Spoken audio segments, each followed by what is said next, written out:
Tonight I will shed some light on the different aspects of IBOGA and ibogaine.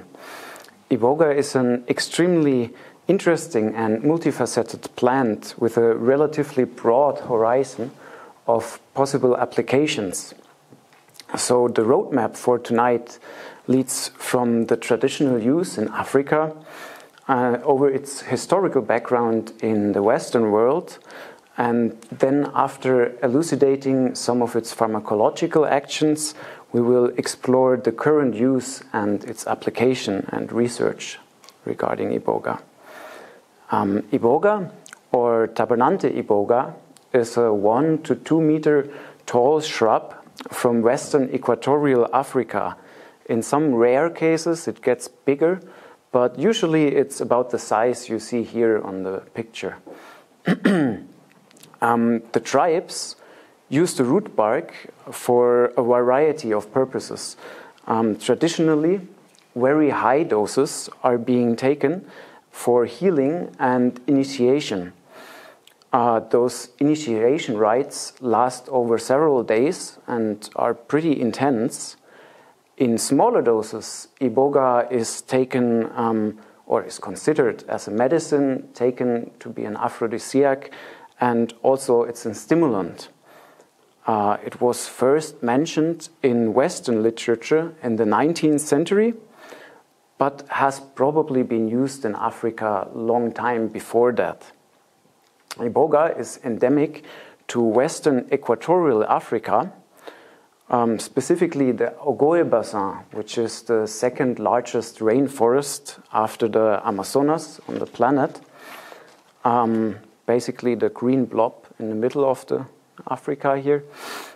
And the epicenter of the IBOGA traditions is Gabon, which is here in fully black. But since plants don't really care too much about imaginary lines drawn by colonists, you will find IBOGA also in Cameroon, in Congo, and in Equatorial Guinea. The local healing and initiatory cults evolving around IBOGA are called Bwiti or Mbuti. Often people think Bwiti is a tribe. That is wrong. Bwiti is not a tribe. Bwiti is a religion or a practice practiced by different tribes. So there is the Bwiti of the Babongo Pygmies, there's the Bwiti of the Misokos, there's the Bwiti of the Fang, just to name a few. Bwiti is often translated with death or ancestor.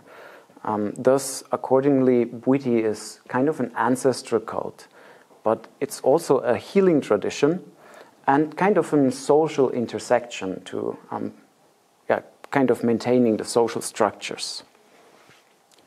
And since the tribes there have no written records, but passing on their traditions orally, the exact origins are pretty hard to make out. Some anthropologists, specifically Otto Goldenhofer and Roger Silence, say there is a connection dating back to Old Egypt. They say this for following reasons. There are some similarities between the Bwiti initiation and Masonic rituals, which also refer to ancient Egypt.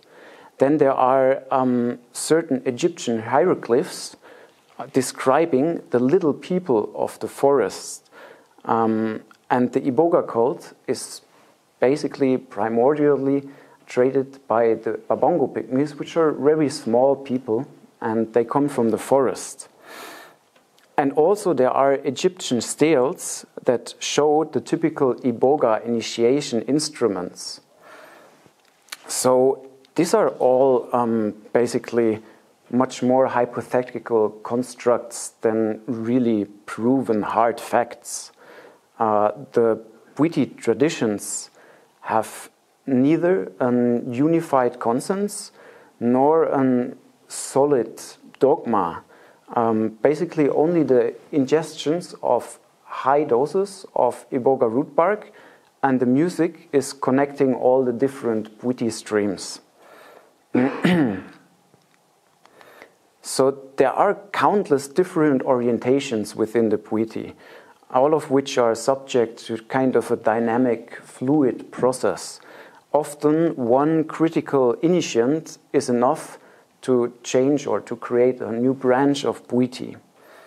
And then with the colonial powers who brought the Christianity, there also emerged then kind of a syncretic stream of puiti, a bit similar to the ayahuasca churches in Brazil, like Santo Daime or União de Vegetal. Here in the picture we see a guy, he thinks, or he names himself king, he calls himself King Adumangana, and everybody in his village has to wear black. And then this and the next picture is from the very archaic animistic traditions of the Disumba, deep down in the jungles. So they are really not connected to Christianity. And then as a contrast, the following picture, this here, is the syncretic tradition of the Fang. So they incorporate a lot of Christianity in their rites and also align their rites to Christian holidays. So this is basically to show the multifaceted or the huge cultural diversity in these latitudes. It's a multi-religious behavior, which is pretty normal in those regions. For example, there are people who take part in a puiti ritual in Saturday evening and then still high on IBOGA go Sunday morning to Christian church. And then on the other hand, there are people that say if you are baptized in a Christian church, you cannot be initiated into a puiti tradition. So there is this quite diverse view on what puiti actually is. For example, the former head of state, which was just not so long ago pushed in a coup d'etat, Omar Bongo, he is a puiti initiate, but he is also a Muslim, which is pretty strange for Muslims to partake in this more voodoo witchcraft traditions. The lowest common denominator of all those lineages is the initiation with IBOGA root bark.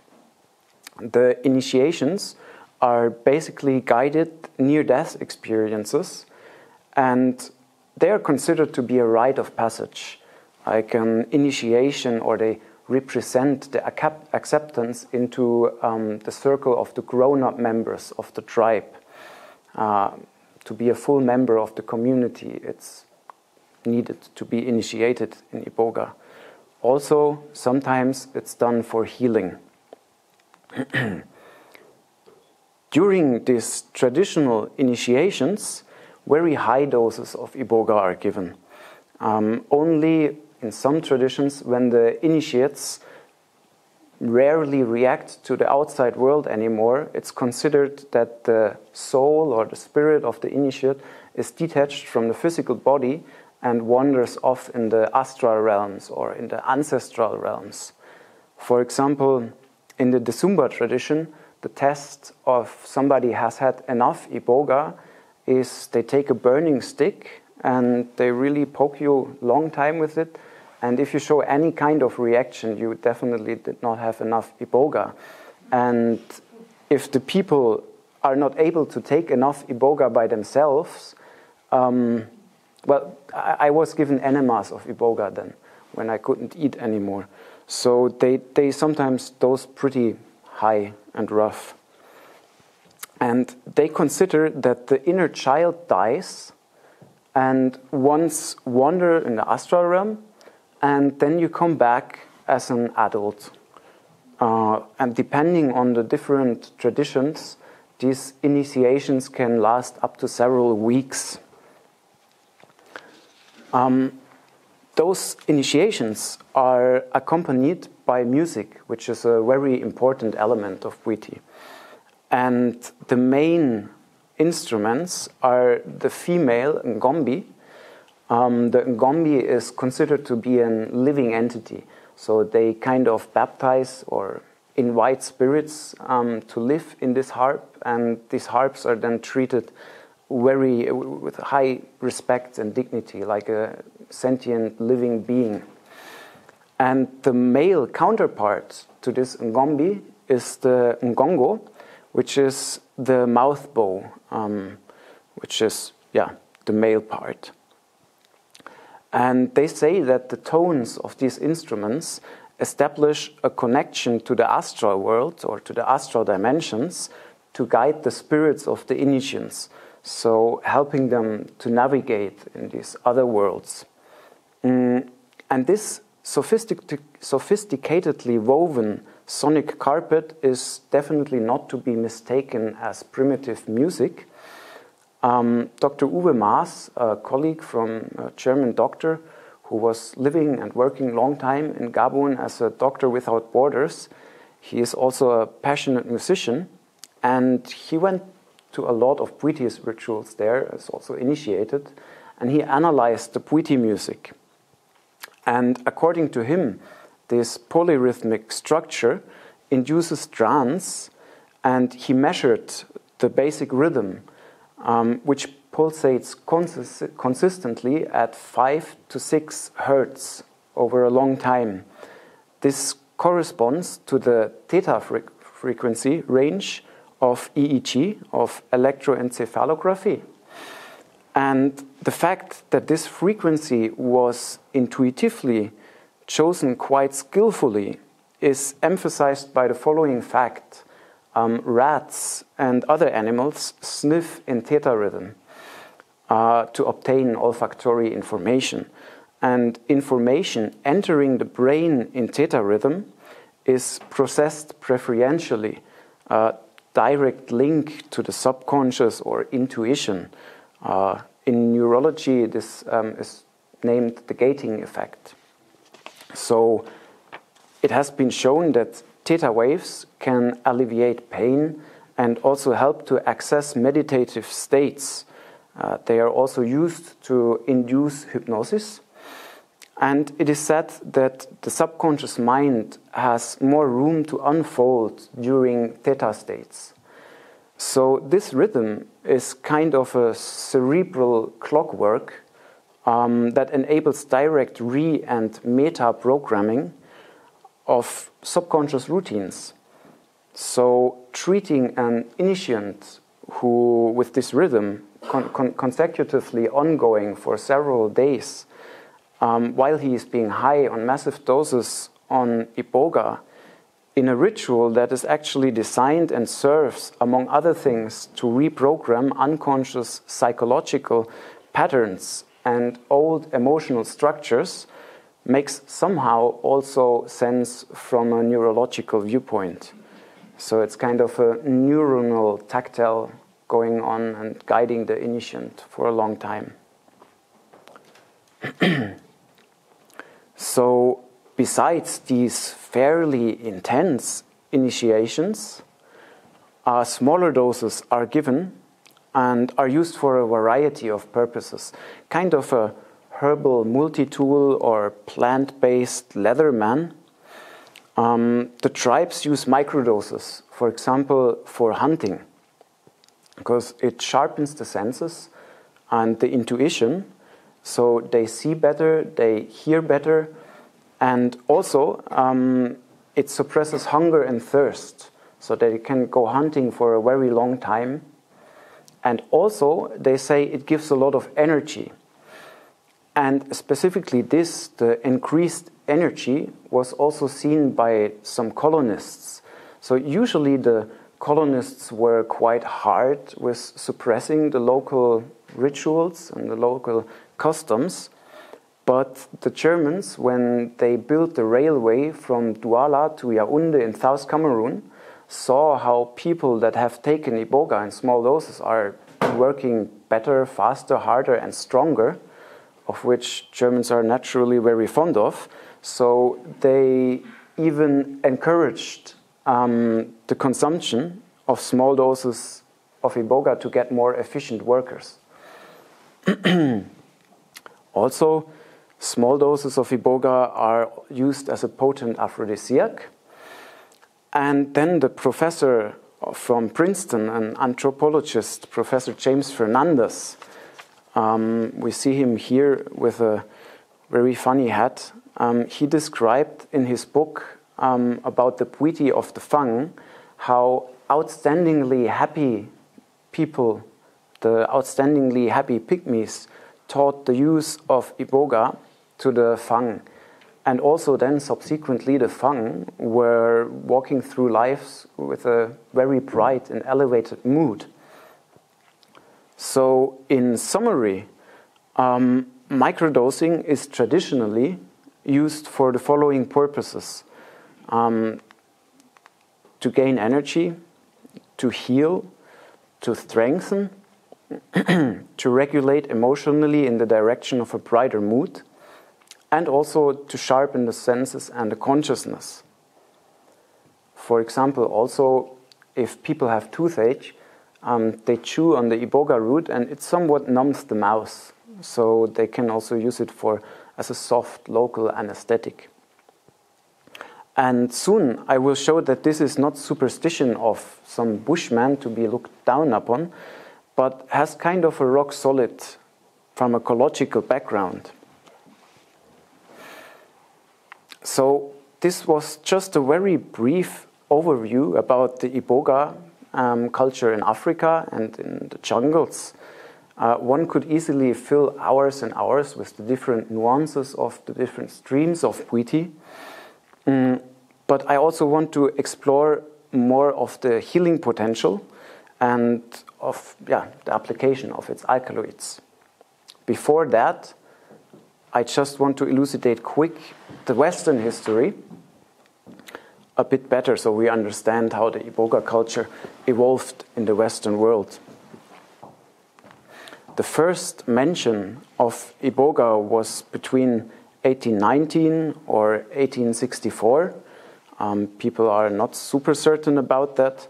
What is very certain is that the French marine doctor Griffin de Bailly brought some plants of iboga in 1864 to France, and from that point on, after the plant was classified and also named, the Western iboga research started.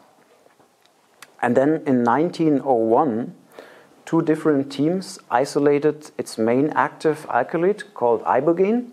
You see here in the title of this slide some magnified ibogaine crystals.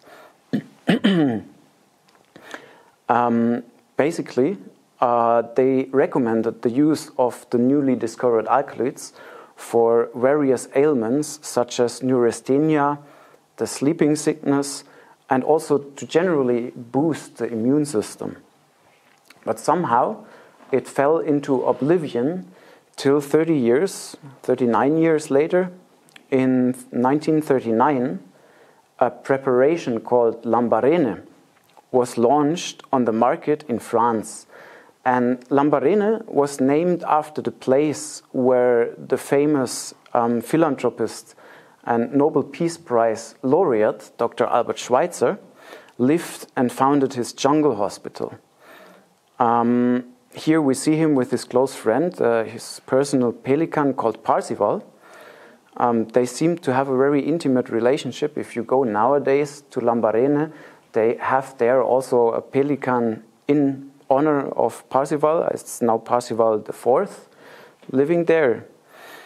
Well, this medicine called Lambarene was produced until 1969 and consisted of around 0.2 grams of plant extraction, corresponding to around about 6 milligrams of ibogaine.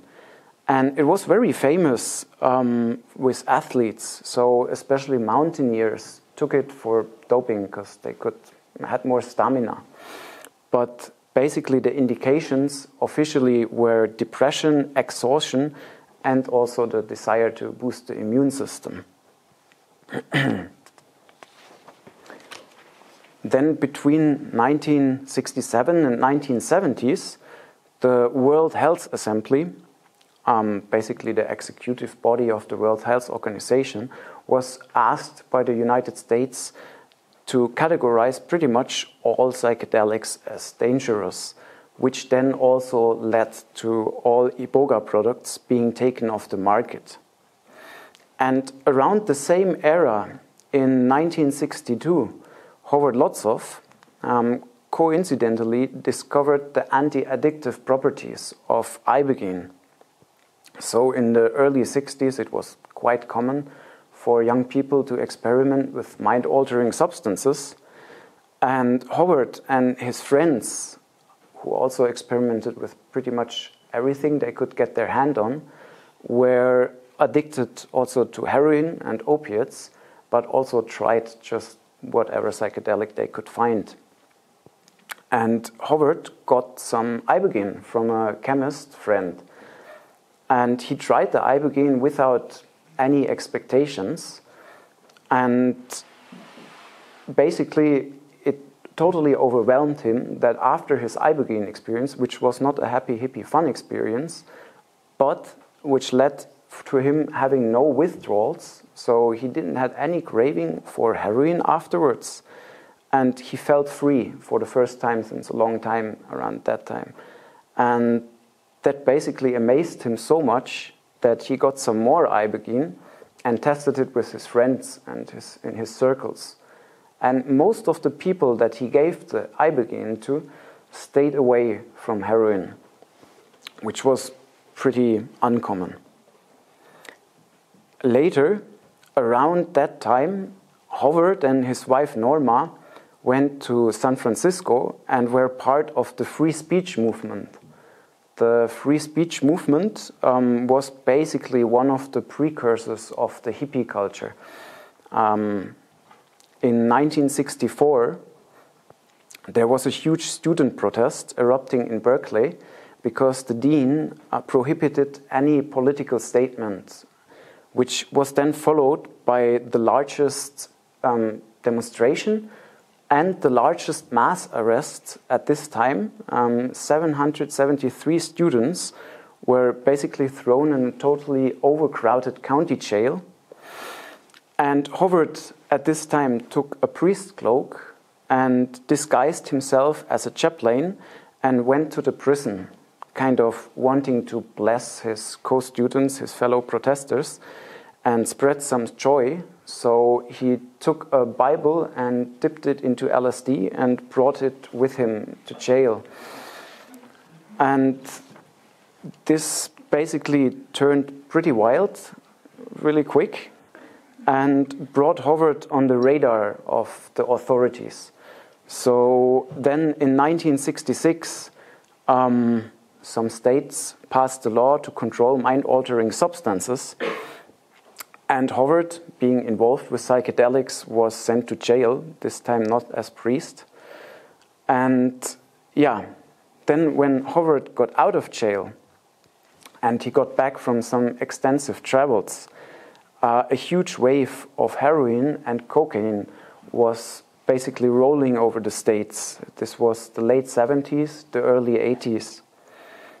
And while chatting with Dana Beal about his experience with ibogaine, both came to the conclusion that this needs to be researched to help to free all the addicts. Dana Beal is a political activist, very known for his cannabis activism. He also is a founder of the Global Million Marijuana March. And together, they tried to get the official IBOGA research going. So they went from university to different pharmaceutical companies. But basically, they were not taken seriously. Like, everybody just laughed at them and said, get out of here, you hippies. Then, after a long search, they found Dr. Stanley Click from the Albany College of Medicine, who also had his doubt and was pretty skeptical. But he was prepared to carry out the first research with rats if they would pay him. So Howard, Dana, and some friends raised the funds themselves privately and funded the first public ibogaine addiction research. in this, rats were conditioned to push a button to get an intravenous shot of heroin. And if you condition rats in that way, they tend to become very greedy. Usually they don't stop by themselves, more in the direction of pushing the button till they drop dead of overdoses. And after the administration of ibogaine, the rats stopped pressing the button, and most of the rats did not start pressing the buttons when the ibogaine wore off.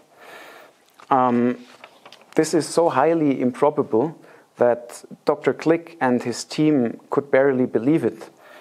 So they had never seen voluntarily abstinence of chunky rats before. And this results, so to say, convinced them, and some others very clearly. So this led to a new advent of the ibogaine research. So the claim of Howard and his friends was now somewhat officially proven, not just some anecdotal hippie blurb. There were, besides Howard, two more early ibogaine pioneers. One was Claudio Naranjo. Claudio Naranjo is a famous psychiatrist, pioneer of the Gestalt therapy, and was also a member of the Club of Rome. And after Claudio experimented with low doses of ibogaine, he filed for a patent in France in 1969. But then after the tragic accidental death of his son in 1970s, he somewhat did not get back onto ibogaine research after he came back to work. And the second person that has a rather questionable background, and yet again we would not know if it was not for Howard. This guy, or well, Howard was in written contact with Ciba-Geigy, a Swiss pharmaceutical company, which was at that time the only supplier of pure ibogaine hydrochloride. And in the correspondence with Ciba-Geigy, Howard found out that there was one other person ordering ibogaine from Ciba-Geigy in the United States since 1955. It was a certain Dr. Harris Isbell. Dr. Harris Isbell was the main doctor in charge of a prison hospital in Kentucky. And on investigation, we found out that this prison hospital turned basically out to be a CIA testing site. The correspondence between Howard and Ciba-Geigy was very friendly, and Ciba-Geigy openly disclosed the letters that were exchanged between them and Dr. Harris Isbell. They would become known in the ibogaine scene now at the Isbell letters, and we have the original letters from Ciba-Geigy that clearly show how ibogaine was ordered and how it was used to carry out experiments on Afro-American prisoners since 1955. This here are some of the Isbell letters. The US still denies these experiments with ibogaine in the prison hospital to this day. Other experiments that were undertaken in the same prison hospital were now slowly, first also denied, but then slowly admitted. So in case you are interested in a pretty dark era of psychedelic research, just look up Dr. Harris Isbell. So only with the unhindered global communication of the internet around the world on the turn of the millennia, the IBOGA achieved a certain level of publicity in the interested and affected circles, and is now gaining massive momentum more and more. Well, so far a bit of the historical background, so you know where the ibogaine scene nowadays is coming from. And now a quick overview about the pharmacodynamics or the mechanisms of action before we look into the applications. IBOGA or basically all IBOGA alkaloids are quite unique in their pharmacological profile. Other common psychedelics, like the various forms of DMT, LSD, and so on, mediate their effects mainly through the serotonergic receptor system. Most of them are, among others, 5-HT2A receptor agonists. So basically, these substances imitate serotonin. They bind instead of serotonin to serotonin receptors. Then there are these other chemical class, the aryl cyclohexylamines, also psychedelic therapeutics. They antagonize the NMDA receptor, which is, for example, ketamine or methoxetamine, and many of their analogs. And IBOGA alkaloids pretty uniquely target all of them mentioned before, plus some more. So it's pharmacologically super diverse. Here is a quick overview of what ibogaine and noribogaine, its metabolite, are doing in the body. So in the serotonin receptor system, it's a 5-HT2A, 5-HT2C, and 5-HT3 receptor agonist. And also it binds to the serotonin transporter. So this basically increases the serotonin levels in the synaptic cleft, which is the same mechanism of action as many antidepressants work nowadays, a selective serotonin reuptake inhibition. Then in the glutamate receptor system, it's a non-competitive NMDA antagonist, similar to ketamine. Then in the opiate receptor system, it's a mu, kappa, and delta agonist. So basically on all opiate receptors, it's binding too. Then in the sigma receptor system, it's a sigma 1 and sigma 2 receptor agonist. And the sigma 2 receptor affinity could be very interesting in future cancer research. Currently there's a line of cancer research where sigma 2 agonists are being researched since they induce apoptosis, basically suicide of cancer cells. And sigma 2, well, ibogaine is one of the strongest naturally occurring sigma 2 agonists. Then in the cholinergic receptor system, IBOGA binds to the nicotinic receptor and is an antagonistic at the muscarinic receptors. And then in the dopamine receptor system, it's a competitive dopamine transporter antagonist. So it also inhibits the dopamine reuptake, which is also interesting for addiction. So not just the opiate receptor affinity, but also this one is interesting. Some other mechanisms of action would be the sodium ion channel agonist, and it binds and blocks the hERG channel. This is the human ether agogo related gene channel. This is very important. This is a potassium ion channel in the heart, which basically mediates the repolarization of the electric potential of the heart. Very important to stay alive.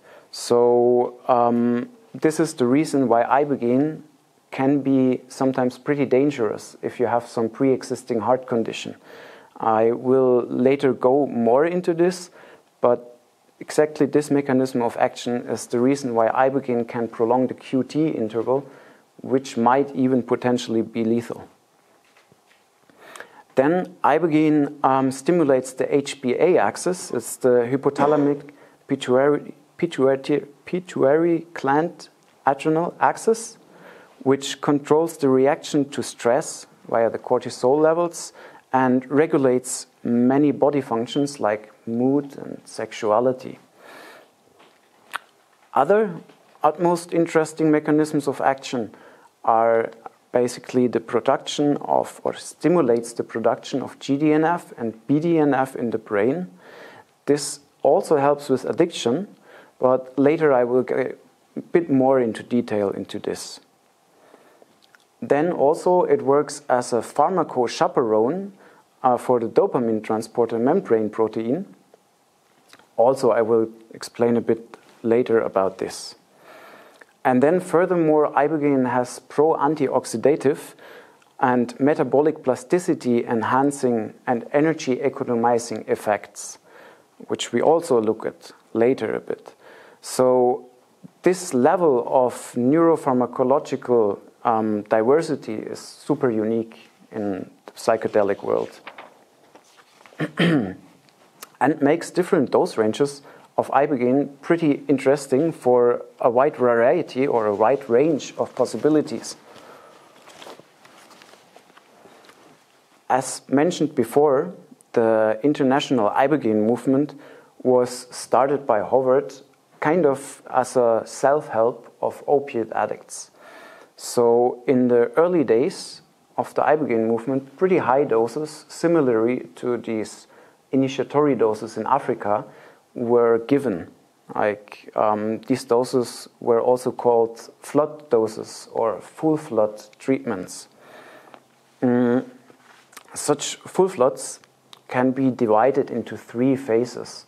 So the first phase is basically often described as experiencing the psycho-spiritual death, like this flashing your own life before your eyes. And then the second phase is a phase where people are deeply immersed into their subconscious, or if you want to call it the astral world, the spiritual realms, whatever kind of metaphor you prefer, but people lie there and are very introverted. That's an introspective phase of the trip. And then the last phase, the third phase, is a kind of a rebirth and a reintegration into this world, into a common reality. And depending on the dose, the form of IBOGA, and also the general constitution of the initiant, this can last between 2 and 6 days, depending on how much you take. People often vomit. It has this cathartogenic aspect, same like ayahuasca. Often people refer to the vomiting as a kind of psycho-spiritual cleansing, so that certain thought patterns arise, and in the same moment there comes physical vomiting, and by this they free themselves from certain thought patterns. And it is often described how subconscious thoughts arise to the surface of the consciousness, often the darker parts of one's soul. So the unknown personality aspects that people rather not look at so much. And this can be conveyed either by a thought stream or by a rapid movement of dreamlike pictures, like a movie often people describe it. So situations from one's own life often are experienced again, but with a certain distance to it. So people feel somewhat in a more objective supervisor position, not so much being involved. And by this, they often gain a new viewpoint of certain situations in their life. So many people, especially addicts, go through life with accumulated and unconscious emotions. And IBOGA opens up channels to what has been suppressed. So therefore, it's quite possible that initiants live through a roller coaster of emotions. Sometimes they laugh and then they cry again, and it's quite intense emotionally for people. And drug addicts in particular often become aware of the suffering that their addiction is creating for themselves, but also for others, for their loved ones, for their surroundings. And they tend to rethink their whole lifestyle and want to change when they come back. They are often grateful that they have a new opportunity, so to say. So IBOGA has this double leverage. It has, on the one hand, this physiological effect, this neuropharmacological effect of interrupting opiate addiction via its affinity to mu, kappa, and delta opiate receptors, or other addiction also with helping the dopamine enhancement and stimulating this neuroplasticity. And then on the other hand, it has this psychotherapeutical approach where people have this huge potential for insight. So seeing addiction as a symptom, people can often realize in these IBOGA journeys the root of their addiction, like what's the underlying trauma, what is behind the addiction. Often they are brought to key moments of their lives in an IBOGA journey where certain traumas or certain waypoints of their lives were taken the wrong turn, and therefore with the insight they are able to change something in their lives. So there are different studies shedding some light on these higher doses of IBOGA treatments. For example, there's a retrospective study from colleagues from Brazil. So in Brazil, ibogaine is largely unregulated, but there are some doctors who have the official exception. Dr. Bruno Rasmussen Chavez is one of them, so they can prescribe ibogaine as an official prescribable medication. So basically, this study is an abstinence analysis of 75 persons having done minimum of one ibogaine treatment.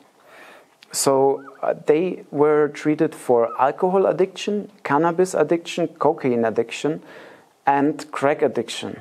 And there were no serious adverse events or fatalities in this treatment. Serious. And the participants treated with ibogaine only once reported an abstinence for a median of 5.5 months.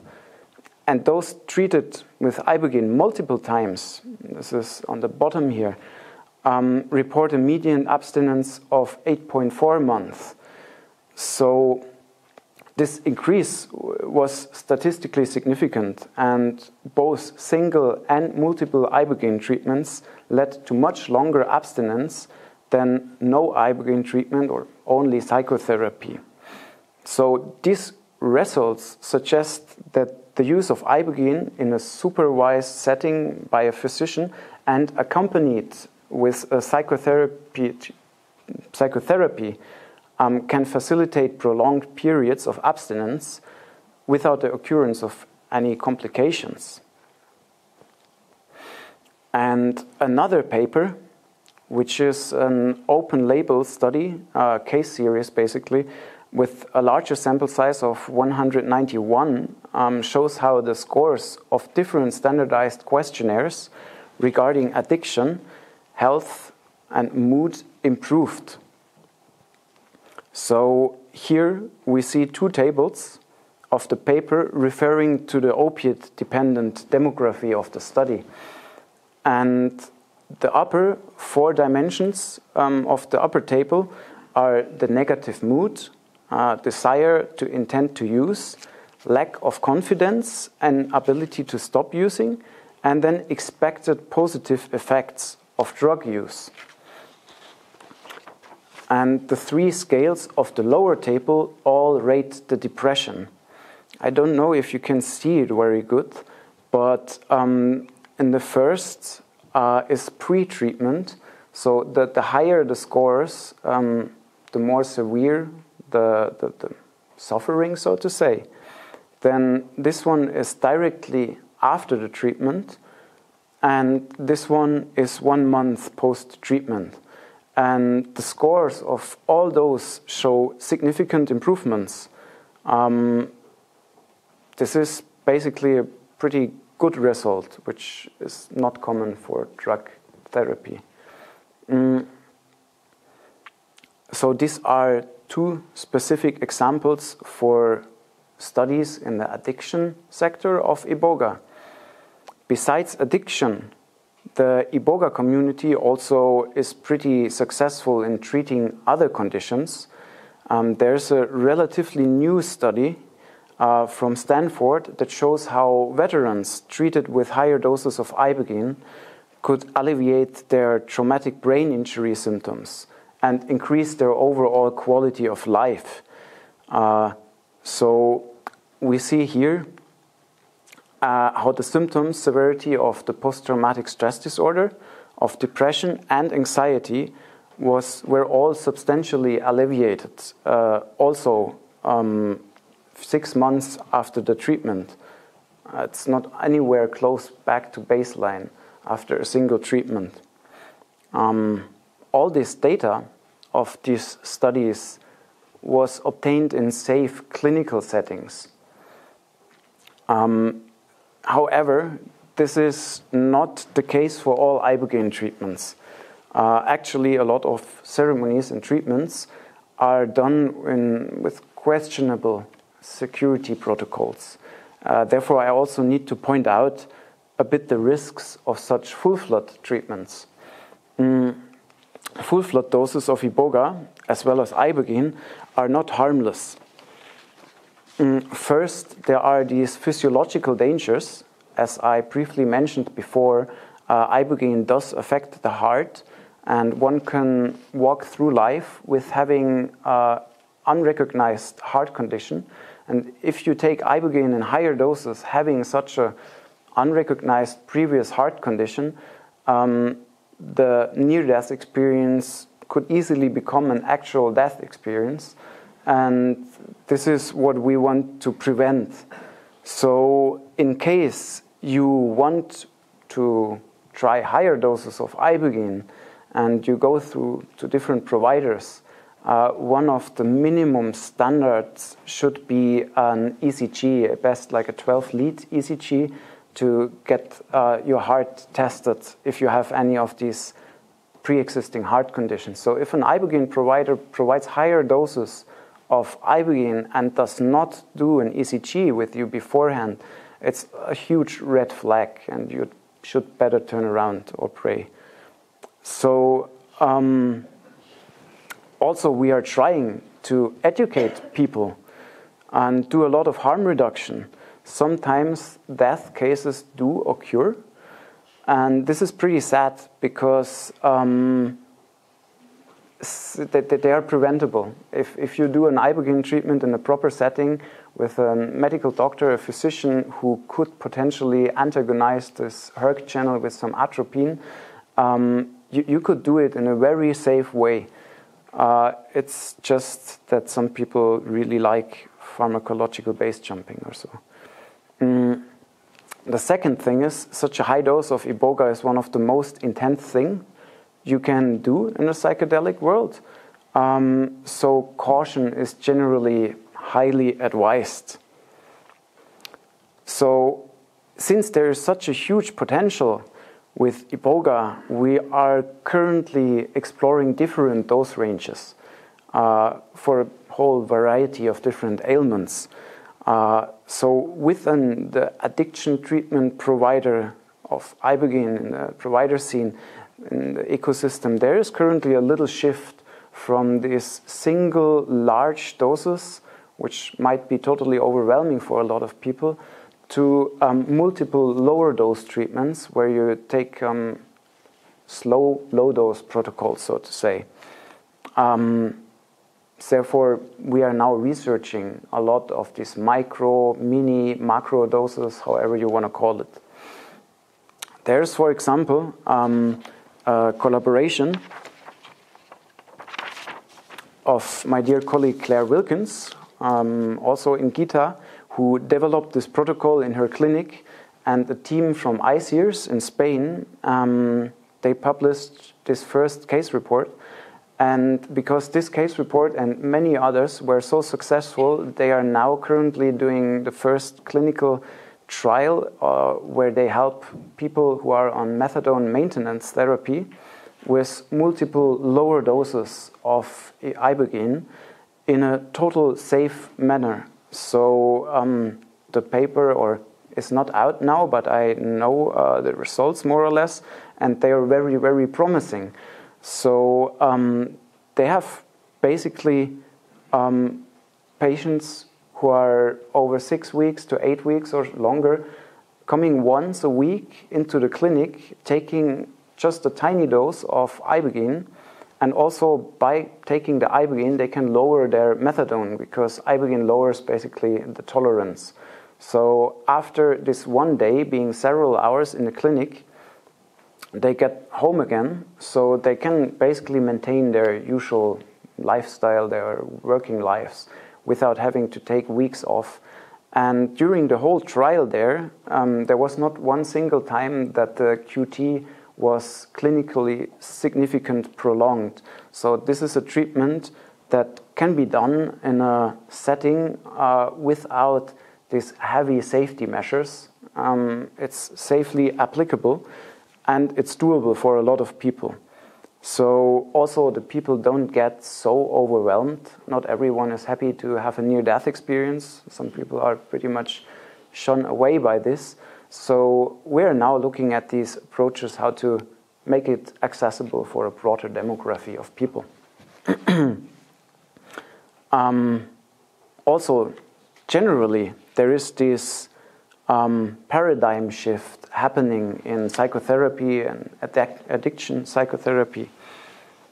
The symptomatic treatment approaches and substitution therapies that were widespread in psychiatry are not very efficient and at best keep people functioning, but rarely get to the core or to the cause, to the underlying problems. And drug addiction therapies are often accompanied by additional use and hardly lead to lasting results or even to resolution of the underlying problems. So there are now these transformative treatment approaches that have been practiced in the underground for quite a while.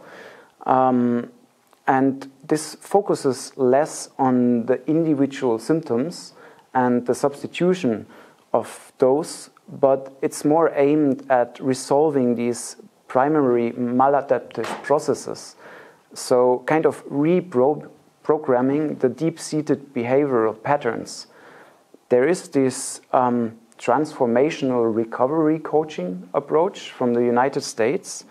It's practiced quite successfully there, and which specifically deals with the pre- and post-integrative care of ibogaine treatments. Since ibogaine is Schedule 1 in the United States, coaches, treatment providers who work in the States work closely together with ibogaine clinics either in Mexico or Costa Rica or Portugal, Brazil, New Zealand, wherever it's legal.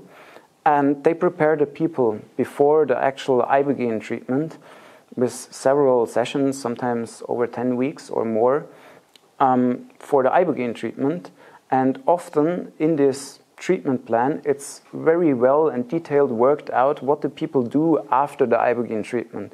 So it's not just taking someone, giving them ibogaine and throwing them right back where they lived their addiction, but basically it's a whole treatment approach where the ibogaine treatment is embedded in a therapeutical context. So these destructive coping mechanisms can be worked on before the treatment. And by working on the different layers of the addiction at advance, people can go into the experience and create new healthy patterns, which then can, after in the post-integration, can be solidified and reinforced with the therapeutics and in the follow-up sessions. So experience basically shows that also the study from Eduardo and Bruno from Brazil shows that ibogaine treatments unfold their full potential if they are embedded in a broader therapeutic context. As far as I know, not very much of these approaches exist in Europe, and the knowledge of IBOGA within the official addiction treatment specialists is, to say the least, very limited.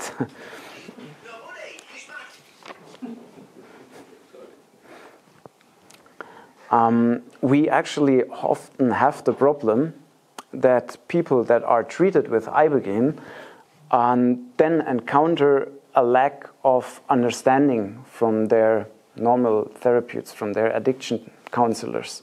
Often people who have undergone a treatment somewhere where it's legal and come back to countries where ibogaine is not really understood, they are met with a lot of suspicion. And in a worst case scenario, they're being pathologized. Like, you have talked to your dead grandfather, you must be psychotic, here, take some antipsychotics. So my colleagues and me from the Global IBOGA Therapy Alliance are trying to change that, actually. So I have shown a bit of the neuropharmacological diversity of ibogaine before. So I want to show now what we do besides treating addiction, especially what we do with the fully safe microdoses, since they are much more accessible for a broader demography of people. We use microdoses to alleviate depression and emotional imbalances. So we heard the stories before about the pygmies with an outstanding good mood from Professor James Fernandez, the sir with the ridiculous hat. And this kind of gives a hint that there must be something. And we now know that ibogaine, and especially its metabolite noribogaine, acts as an SSRI.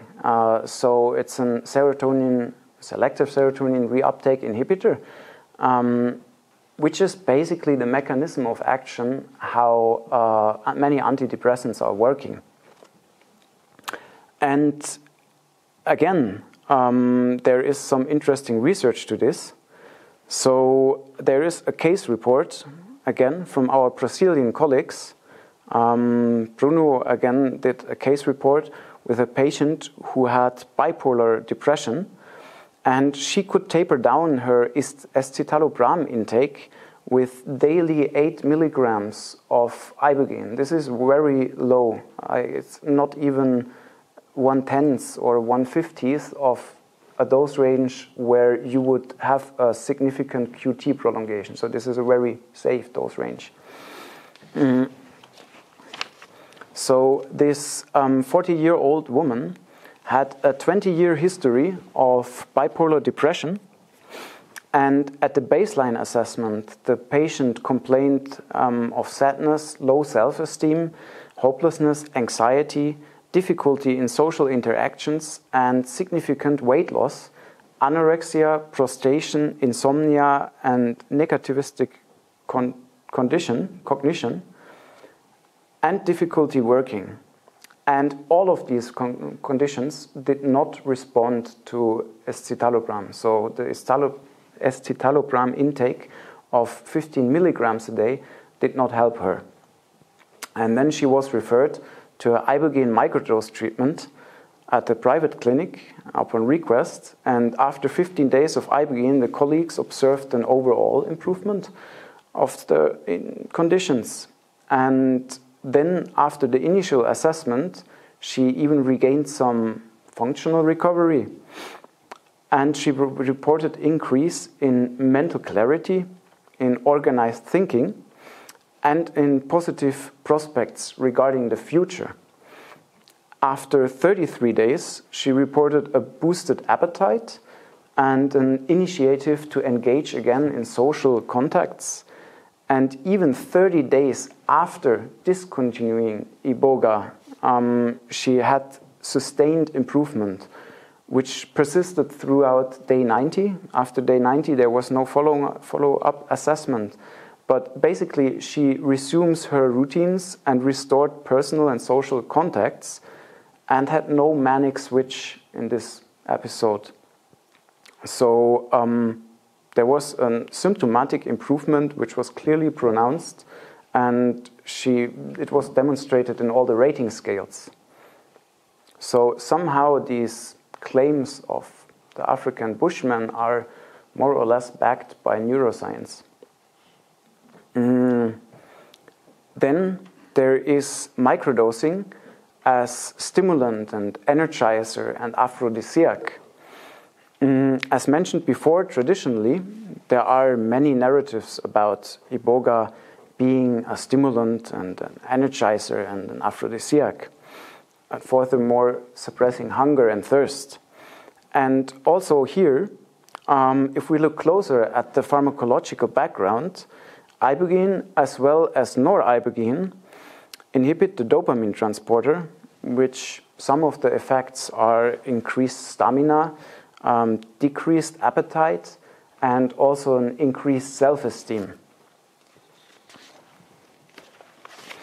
But ibogaine, being pharmacologically pretty diverse, has also another pretty unique mechanisms of action, which also has a positive influence on this. The research of Roman Pascolin, a friend of us also from Gita, showed how ibogaine improves the energetic metabolism of erythrocytes, so basically the red blood cells.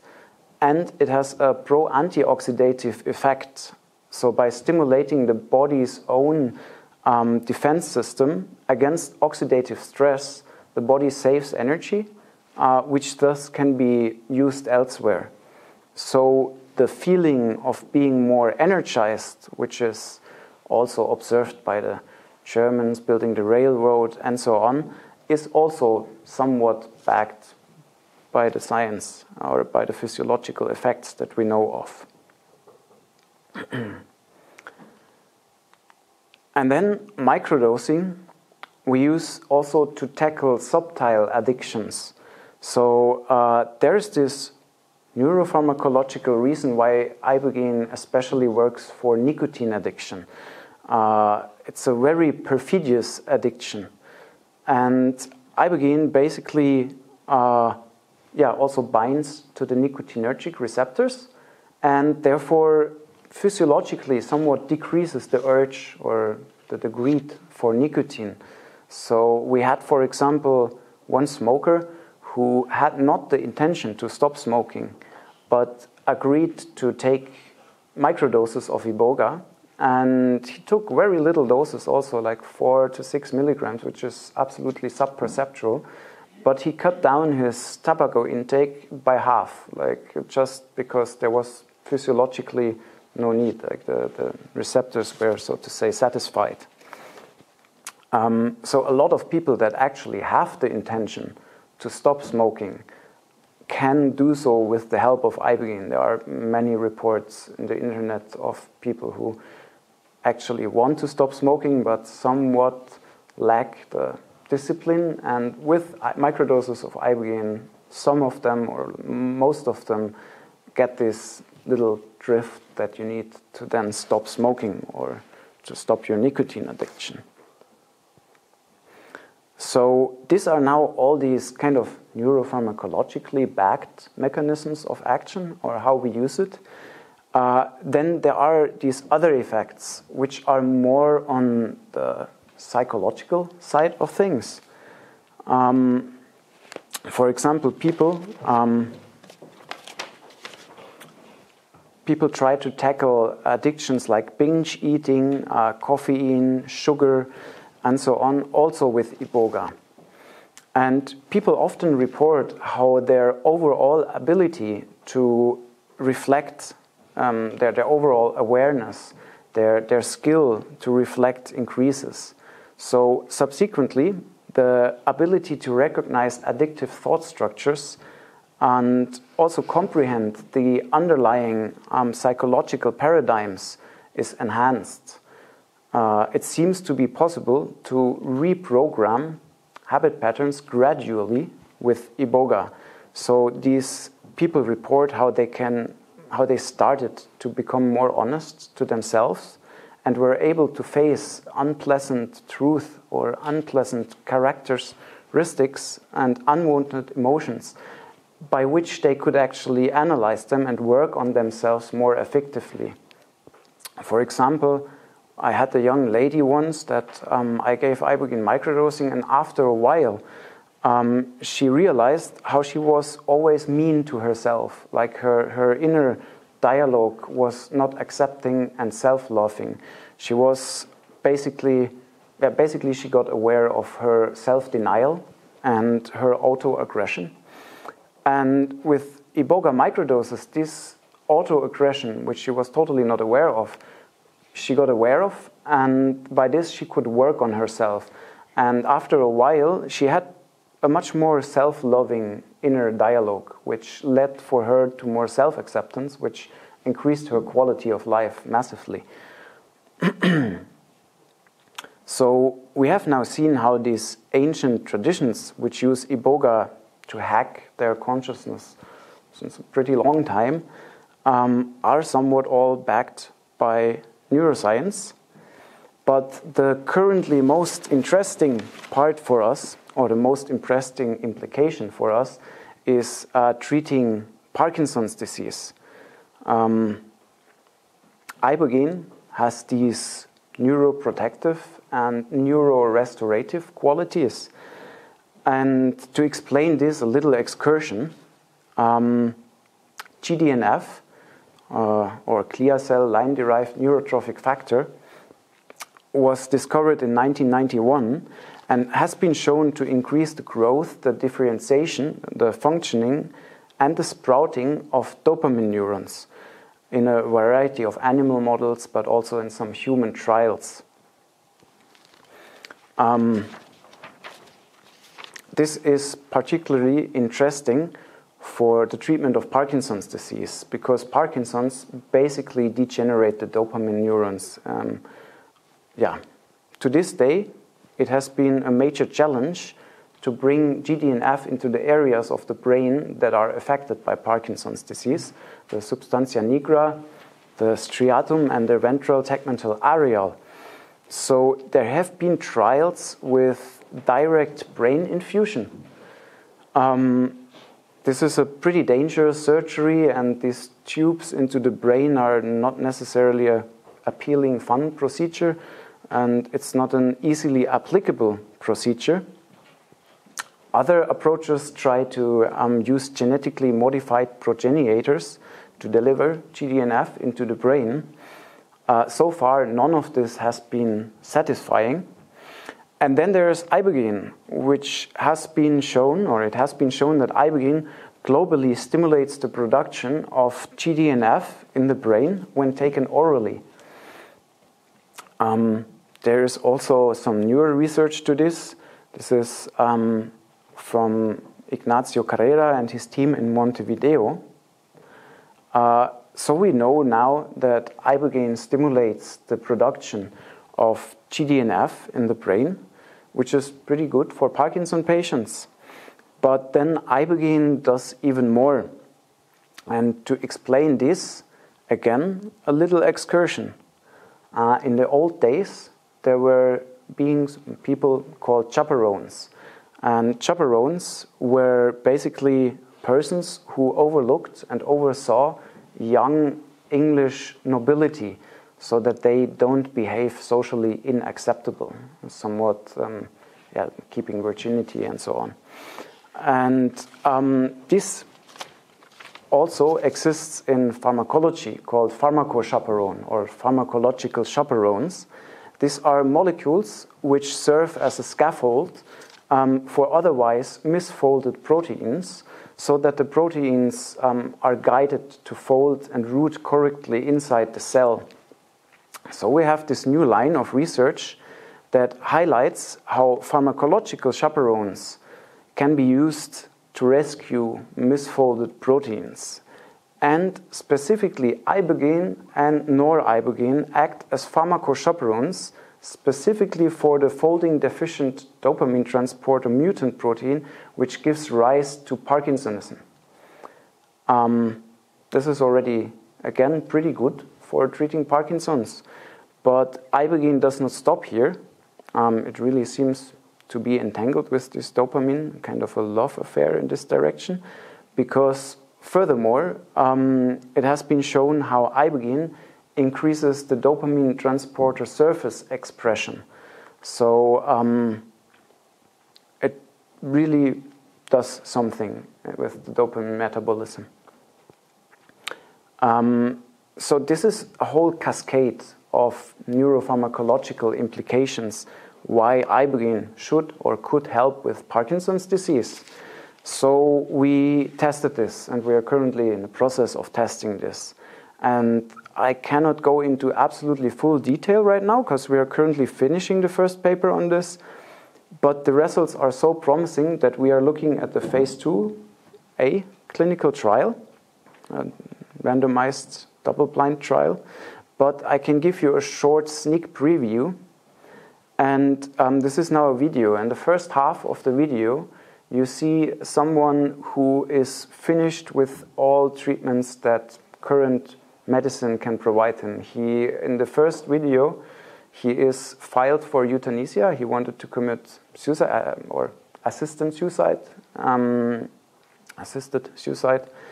And then the video changes, and then you see him after several weeks of ibogaine treatment.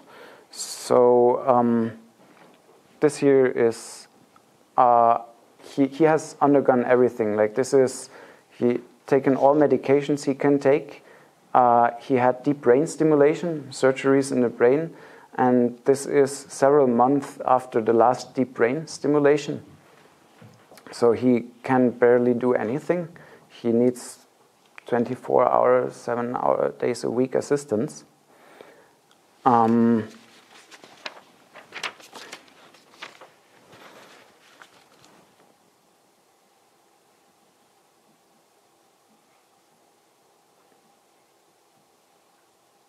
And then we see him after several weeks of IBOGA treatment.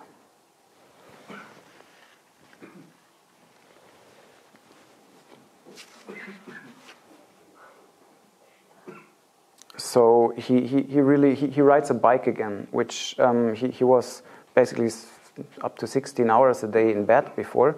And this is basically our best case scenario. We have people that don't respond. We have people that respond good. And this one was really miraculous, more or less. By the way, these mechanisms of action, this dopamine metabolism repairing or enhancement, is also very beneficial for addicts, because the rewardment system also consists of dopamine neurons, the ventral tegmental area, and often this is damaged with addicts. So after a history of long drug abuse, even after even after detoxing, people are often relapsing. Like after some weeks or months of being clean, people get post-acute withdrawal syndrome, sometimes it's called the pause. And this is somewhat because the hardware, so to say, to feel rewardment, to feel happiness, to feel joy, is somewhat destroyed. And with microdoses of ibogaine, we could prolong these windows of abstinence significantly. Like people don't relapse that often if they do some ibogaine microdosing treatment. So as an outlook into the future of ibogaine treatments, we hope to see more collaboration between IBOGA providers and health professionals. There's quite some movement right now in the United States. There was this huge repairman or Purdue Pharma, the pharmaceutical companies that brought OxyContin into the United States, had to pay $13 billion, I think it was, as a repairment, and some of this money now starts to be funneled also into ibogaine research. So there's a lot of movement currently in the United States. Here in Europe, everything is a bit slower. We hope that we can stimulate more people to do ibogaine research. It's pretty weird, actually, that not so much in Europe is happening, since in many European countries, IBOGA and ibogaine are actually legal. So you could do IBOGA research quite easy without all these legal hurdles. So we hope that we can stimulate and facilitate some more research in this direction. Overall, IBOGA and ibogaine are gaining tremendous momentum lately, and there is much need for research and education. And therefore, I'm also very grateful for this invitation and possibility to change and to spread some information. So thank you very much for listening, and if you have any questions, I think we can for sure answer one or two questions.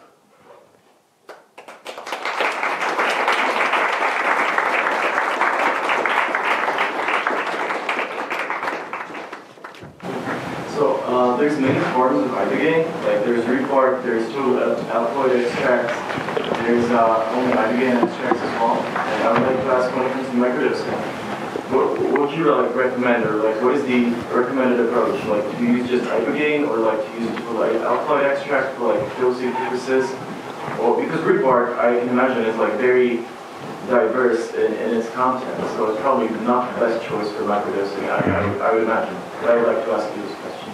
Yeah, so there in the ibogaine ecosystem, there's a huge diversity. So one side you have like medical doctors who in their studies need to use 99.9% GMP ibogaine, and on the far other side you have witties who take an unknown amount of root bark with an unknown content of alkaloids, and you have in between of these two poles basically all possible constellation that you can think of.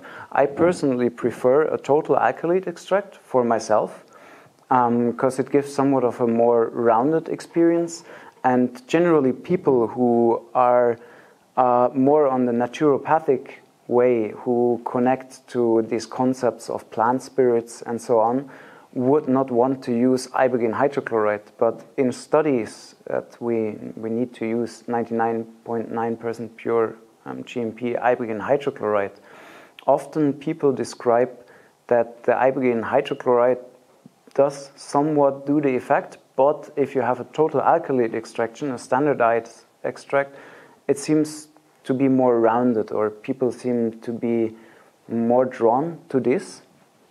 But it depends a lot on the background of the people also, like very rational, deterministic, thinking people with a hard science background, not open to esoteric concepts, would rather prefer this 99.9 ibogaine hydrochloride, and some people feeling really connected to other concepts or to a naturopathic way of thinking often use the root bark. So basically often it's also a question of economic ability, because the root bark is the least processed, it's often the cheapest, and the more you process it, each step somewhat adds some money, since it's some workforce. So some people cannot afford to microdose with TA or with ibogaine hydrochloride if they wanted to.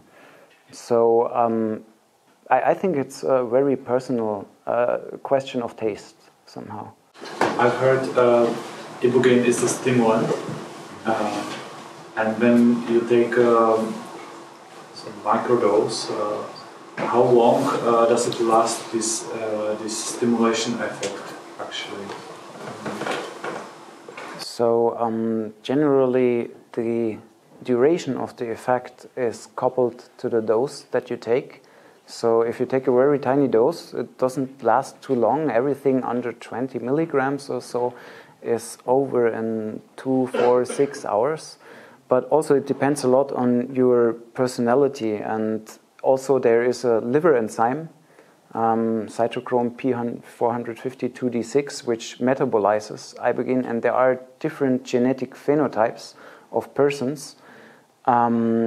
In persons, so it could be that someone is affected much longer from the same amount that you are affected very shortly, because there is this poor metabolizer, intermediate metabolizer, rapid metabolizer, and generally the more you take, the longer it lasts. So with microdosing, we advise people not to take microdosing 6 to 8 hours before they want to sleep.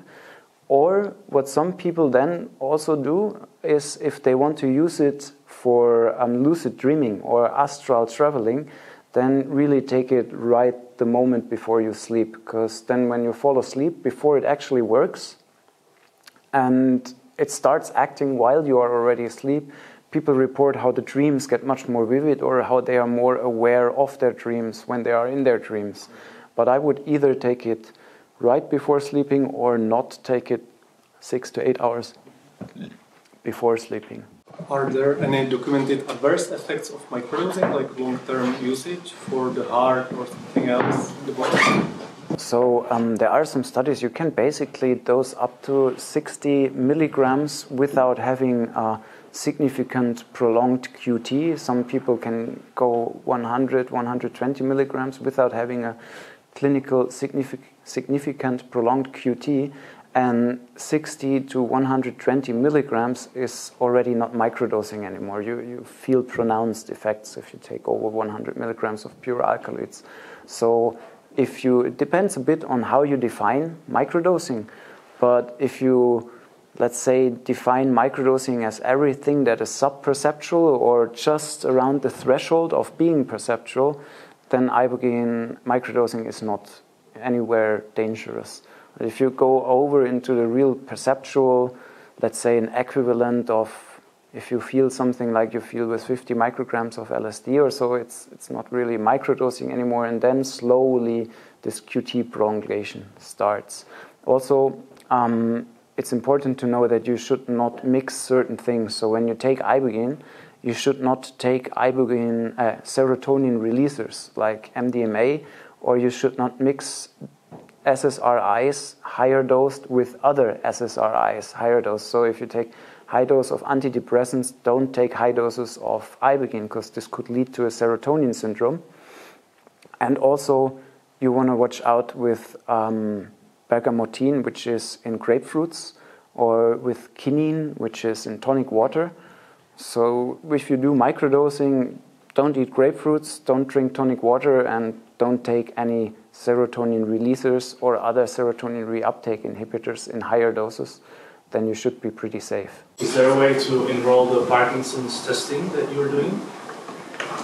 I mean, you could write an email to me. This one official study that we are trying is being set up in Switzerland, and you need to be in Switzerland to be part of this clinical trial. Outside of this clinical trial, we do accompany people in microdosing treatment protocols for Parkinson's. So there are some parameters that, depending on what kind of allopathic medications the people are on there and so on, but we do accompany people trying this, but being part of the clinical trial, you need to be in Switzerland. Can I ask, according to, or different way, are there some like potentials or addictive properties of ibogaine itself, and if there is some like crash after the microdosing, if you like, take it out after some time? I have never heard of it so far, that there's something like ibogaine addiction. I have heard of people who really enjoy the effects, and consider myself one of them. But I personally always have breaks over several months, and somehow what I observe with people that do microdosing, they always, after, let's say, a period of 2 to 4 to 6 weeks, at some point it just somehow wears off, or people stop taking it. So I have never seen someone taking it excessively over a prolonged period of time, but somehow they seem to just stop by themselves again. So I think it has little to no abusive potential. So it like downregulates the receptors after some time, or? So also this kind of rebound or so is not really happening. I have not experienced and I have not observed this so far. So you were actually talking about these heart conditions that one might not even be aware of and can get into a danger when affording this full blood dose. Can you say a little bit more about what kind of heart condition this would be, what kind of pathology? Because the ECG might show quite a big range of pathologies, but what is the one which is really in like contract?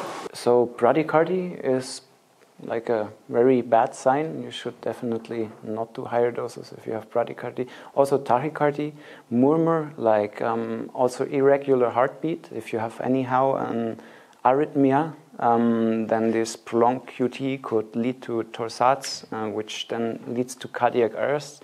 So you want to rule out bradycardy, tachycardy, and murmur and arrhythmias. All right. And is there some dose which would be lethal for even a healthy person? Yes, there are lethal doses. I know that there were ethically not very nice design studies with animals, and like the cerebral or neurotoxic effects start at something like 60 to 75 milligrams per kilogram of body weight, which is a really insanely high dose for tripping. This is beyond anything that people would do. And something from 100 to 120 milligrams per kilogram of body weight was then lethal for rats. So I don't know how this translates to humans, but with rats it's about this. You underwent an experience in the traditional setting and also in the Western one. Do you think that there is a rapid difference between those two settings and in the depth where one can get? And then are we actually maybe capable to once reach those depths even in the Western setting? I think you can reach maybe not precisely this kind of depth, but another kind of depth, which is comparable, let's say, in the depth, but nuances or qualities are slightly different. But the traditional setting, you are much more involved with the whole society of the village. It's like 20, 30 people or even more playing music for you 24/7 over several days. Like the whole village is involved, and it's a very collective, communal thing. And in Western settings, it's definitely not that a whole village in the Western world would dance around you for you. So I think in the Western settings, it's more of an introspective thing. It's like traveling in the inner worlds or astral worlds, however you want to call it, is something where if you are an experienced explorer of those worlds and have some spiritual practice, it would not be something totally new. But in an African setting, you would be much better accompanied or taken away from, because if people in a Western setting then go out of the provider venue, are often met with a bit of an skeptical attitude if they talk about their experiences. And this is totally not happening in Africa. So in Africa you have a much more understanding setting, which might be helpful for some people. So just hypothetically, shouldn't we, when we are looking on how to implement IBOGA, hypothetically, into our society, shouldn't we actually also look at the communal aspect and the relational aspect? Because if we go this way, like individual kind of therapy coming out of it, isn't that supporting the individualism that is quite unhealthy in our society? So shouldn't we actually really bring it or look at it as an approach that is part of the community, or that to create the communal aspect around it and bring it all with it? But that's not really happening with the clinical approach. Yes, absolutely. It is somewhat happening. For example, in Mexico, there are some clinics, and in the vicinity of these clinics, there are then post-IBOGA treatment centers where there is community being created, where a lot of people live together who have just undergone some IBOGA treatments, and they do there together ayahuasca, they do together a lot of spiritual practices, yoga, meditation, and they have this community where they grow their food together, where they work together. And experience shows that those communities have, people who go in those communities have a much longer lasting, much more sustainable effect than people who are just thrown back into their normal environment. We had some approaches of this happening in Europe. In Switzerland, there was like a farm, a community who would also take on people who had IBOGA treatments. There are little projects going on. They are very small and pretty full always, But basically, this would be the best way to have communities where people could go to ground such experiences with people who understand what happened in such experiences. So I think it's very slowly, like a very tiny new plant which is growing in some places, and which would be beautiful if it would start to grow more and bloom more. Post-psychedelic treatment village. Exactly that, yes.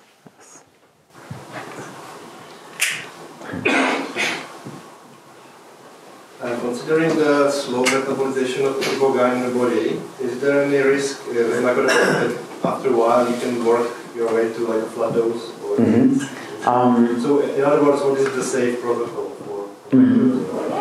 So if you take doses, if you take very tiny doses, what I consider microdosing, it basically is never reaching this point. You need to take something over 50 to 80 milligrams a day that it really starts accumulating significantly. But if you take over 50 to 80 milligrams a day, you can very slowly and gently, gradually kind of slide into a flood dose. The thing is, with microdosing, you feel it. Like it's not all of a sudden you are in a flood, but you start microdosing for a few days with something which is a bit over a microdose, and then at some point you start, your hands is putting tracers. You kind of see rainbows coming out of your hands when you do like this. And you are then not in a full flood, but everything is quite trippy. Then you could just not take it for the next 2-3 days. Then you get out of it. So there is not this immediate danger of being suddenly in a flood with microdosing. Just if you feel really tripped out, you maybe not take it for 3-4 days. Then you can take it again.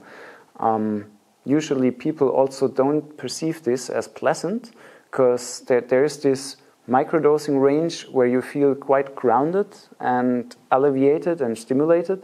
But if you take a bit too much, you start processing, and it's kind of this more psychotherapeutic, trippy part starts, which is just not doesn't work with your everyday life. So people who slowly, gradually flow into this usually just stop taking it for a few days by themselves and don't end up all of a sudden flooding, but a gradual process. As a psychiatrist working with psychedelics, I have full respect to your very cautious approach to dosing of IBOGA, especially when we have to take into account the prevention of health impairment.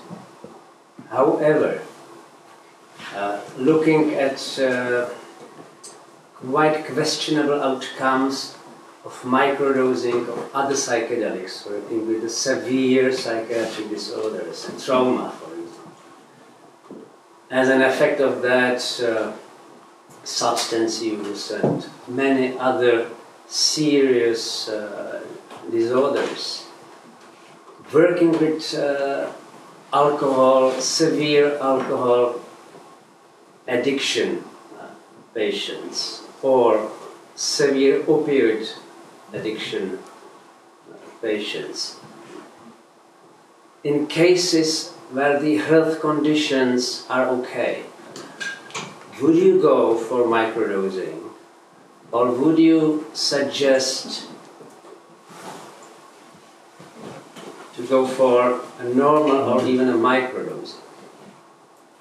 So there are so many parameters that need to be taken into account, but let's assume it's a absolutely healthy individual with a good heart condition and the wish for a serious transformative experience and not being psychologically totally unstable. So someone who can't or could potentially handle such an experience. The experience shows me that the more higher the dose, the deeper the transformation.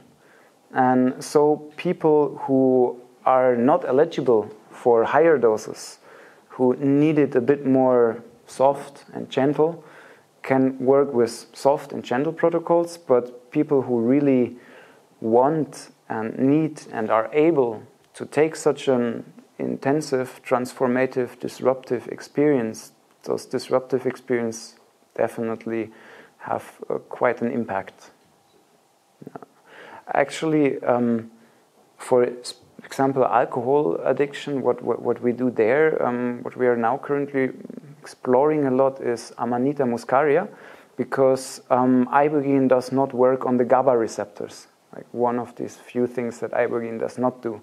And with Amanita muscaria, microdoses of Amanita muscaria in the evening basically calm people who are very dependent on alcohol. So you can give microdoses of Amanita muscaria to slowly reduce the alcohol intake.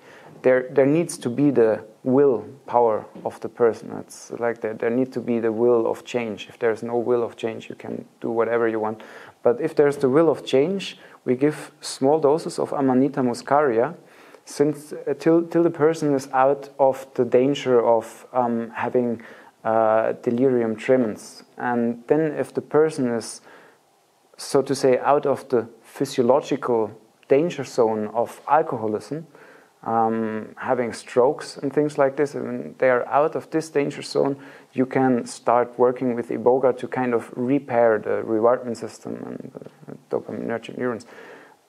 For opiate addiction, we have good results also with higher doses, because there is this quite strong impact of people coming, withdrawing, like being basically in hell, shaking, sweating, having diarrhea, feeling really unpleasant, then getting ibogaine, and all of a sudden, within half an hour, 1 hour, all these withdrawal symptoms basically stop pretty quick. But then this psychedelic flood starts, and they are first quite happy that the symptoms stop, and wow, and then they are wow, and then they basically have to lie down because this heavy psychedelic experience comes in. And this psychedelic experience, if guided properly and if integrated properly, has tremendous potential for transformation. Thank you for your presentation. There is a topic or aspect of this whole IBOGA discussion which I haven't heard so far. It's the issue of sustainability. IBOGA is a critically endangered plant. It takes years to mature. And I was wondering how you see the current situation. We know there are poachers from Cameroon illegally going to Gabon, trafficking, doing lots of business, global demand is increasing a lot. So I'm wondering how you see the situation, because the sustainability aspect is definitely something people who are into the research, into the, let's say, therapy, business, or even this audience should know about. Absolutely. So there are some groups that somewhat brought certain rumors in the world. We know that currently that there never has been grown as much IBOGA on this planet as now. So there are huge plantations in Ghana, in Cameroon, in Costa Rica, in Mexico, in Northern Australia, in Bali, in Gabon. So there since, let's say, there was a person bringing this up since 2012 in the IBOGA world. And since he brought this up, there were so much initiatives bringing this into the world that we, knowing about quite some plantations, I think there has never been as much IBOGA being grown on this planet as now. This sustainability issue is the prices, since this spread rised a lot. So there's on the one hand this, that now IBOGA is grown. There are plantations that spread grow about 6,000 to 10,000 new plants every year. So from in 5 years onwards, there's a lot, and this is already going on since quite a time. And if I talk to people in Gabon, the villages that I visit, there's a very there's not a unified consensus about this, because there were people who kind of lobbied for having certified by Gabon state certified IBOGA exports. First of all, Gabon is, as I said before, the epicenter, but the tribes as well as the plants are not limited by these borders. So they're this natural endemic origin of the IBOGA plants are also in Cameroon, and they are also in Congo and Democratic Republic of Congo. So second, this official state-approved exports by Gabon were done by the old regime, by the Omar Bongo regime, which was now overthrown. And this regime was, let's say like this was one of the richest head of states of the world. Like billions and billions this person had. They extracted a lot of natural resources from Gabon, gold, wood, stuff from the forest, oil, mangan is very big in Gabon. And this clique of high up people, they basically kept all these for themselves. And then there were these undertakings to have certified IBOGA or IBOGA coming out of Gabon.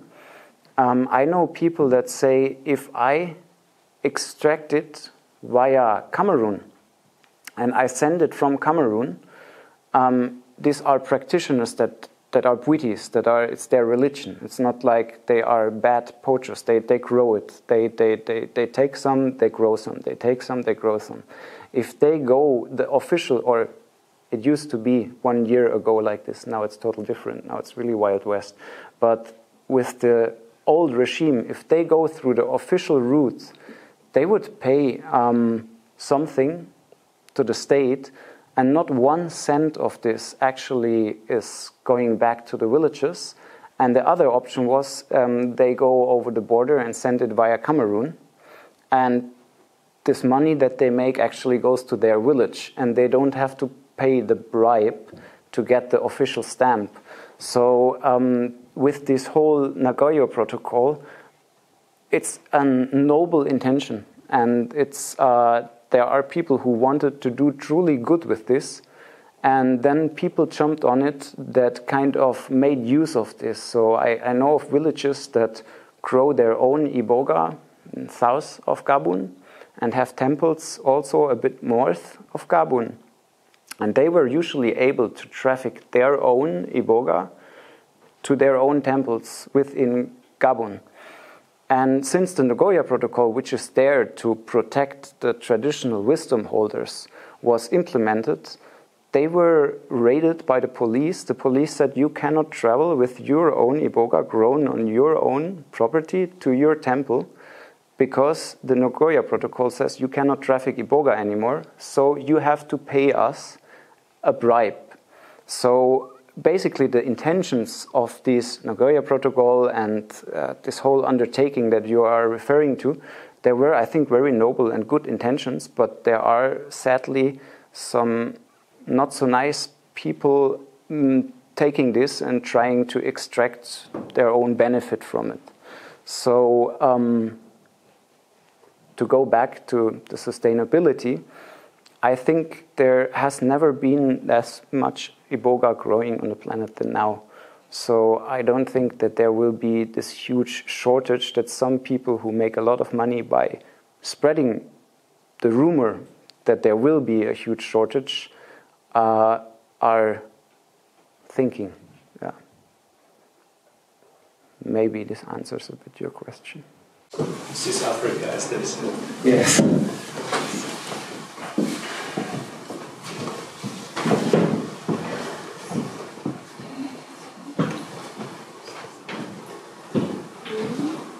If there are no more questions, there is one. Like a very controversial question, I would say, but in the psychedelic research community, there's a lot of talk whether it is actually like the antidepressant effects or the, let's say, like the healing effects are actually modulated by the pharmacological effects themselves, or whether you believe that the trip is actually a necessary component towards healing. I'd like to hear your perspective on that, like specifically with ibogaine, and if there's any like, because I heard that there's like some derivatives that are supposed to mimic the pharmacological properties of ibogaine that are being tested. Like, to what extent do they actually have the same effects without the trip component? So there is a retrospective qualitative analysis of IBOGA treatments, and basically I think 90-something% of the patient treated, this is now talking higher dose treatments for addiction, basically attribute the healing effect to the psychedelic trip and to the insight of the psychedelic trip. Having said this, for the higher dose addiction treatments, as I've shown also, there are really low dose treatments for depression where close to subperceptual doses really also have an effect on depression, more subtle one. So I think it's not either or, but as well. Do you have any experience with autoimmune diseases and effect of IBOGA on them? So ALS, I know that it's not as effective as for Parkinson's. So far, these really tremendous, close to miraculous effects we see only or observed only with Parkinson's disease. Other things like polyneuropathy and these things, it's not as effective. I hear every now and then some rumors that it is, but I have not observed it myself. Did you observe differences in the integration phase of the journey, comparing, for example, IBOGA or ibogaine with some other psychedelics? Basically the duration of the actual effect, of the psychedelic effect. I think ibogaine in higher doses is everything, much more spread out. So where, the actual experience itself, it's quite spread out, and then also the integration phase. We sometimes have people coming half a year to 1 year after their ibogaine experience and saying, wow, now I start to understand what actually happens. Or they come like 9 months after their IBOGA experience and say, at the beginning I think nothing changed, but now I realize how all these little habits that I used to have are not there anymore. So I think ibogaine is something that is much more spread out or stretched, chronologically speaking. So if this is all, I would like to thank you all for coming, listening, and thank you, Toby, for giving us so much great wisdom and information.